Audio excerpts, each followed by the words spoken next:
S.C.R.O.L presents no figure-acquired extent of emotional destruction.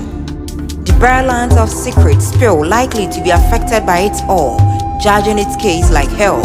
The escape is never easy when its simplification is lost and seems to be dicey. Every word belongs to a spirit, unknown to be found or wicked, forming life goals, a puzzled hope, and quite beneath lies an ethereal soul. The pain is sure to happen, so as the pleasure, and I cares not to smile or reap. The barrellands created by the unknown spirit which nobody knows until it is finished. The magnificent aspect of it is adorable, since it's capable of presenting great and passionate tidings. Its complicated part is when its provision of tangible perception is lost and impossible.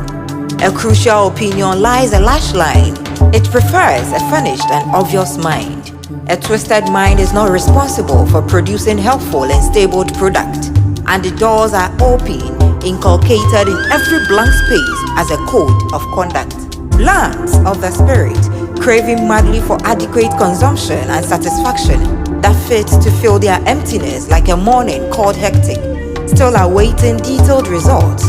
The mind trying to pace with a belief that will finally produce the supreme result. The lands are to be born by the spirit, and every nature or trait of a spirit is never easy. The quality of being merciful than expected and make someone feel happy of the spirit are forever, but in the very heart of others is never. Land of the spirits.